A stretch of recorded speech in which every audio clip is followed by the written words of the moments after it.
Welcome to Snowmail on More 4. This week, going the extra mile. We don't work together as often as I would like, but despite that, over the years, I've come to know my studio cameraman Matt quite well. Well enough to have known some 4 years ago that he and his wife were expecting another baby to add to the 2 children they already had. It was clear from the outset that Abby's birth had not been like the others. She had suffered severe distress in the womb during it. Within hours of delivery, she had started having fits. Knowing nothing of this, I had simply bounded up to Matt one day and asked, "How's the baby?" "Not well," he had replied. And then he told me. She suffered brain damage during birth. Something went wrong. Over time, it became clear that Abby was epileptic, that she could not swallow normally, that she could do almost nothing for herself, and that she was blind. In short, she was profoundly disabled and was literally fighting for life. Each day that I saw Matt, I expected him to tell me that she had lost her fight. But amazingly, over 9 months in hospital, she prevailed. At this early stage, 2 marvels struck me.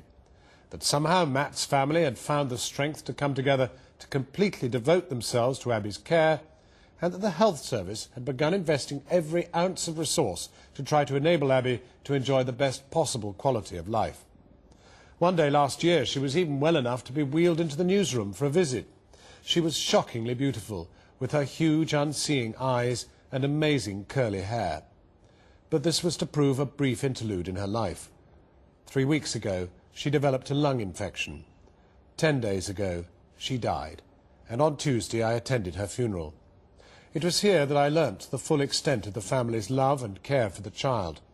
But I also learnt of the extraordinary efforts of the health system.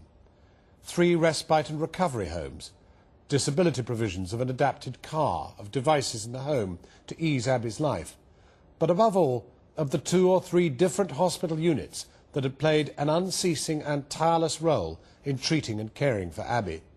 Neither expense nor effort had ever been spared, even at the end, in intensive care where trying to save her must have cost thousands. Abby was not royalty. She was a terribly disabled child, born to a very ordinary family in an ordinary part of Britain. And the NHS went the extra mile for her. Most of us in news only concentrate on the things that go wrong in the health service, the bugs, the deficits. Abby's story is not news, yet it almost certainly is an insight into something, for all its faults, that sets us apart from so many other societies. Free at the point of delivery, and long after, even when the delivery was as troubled as Abby's.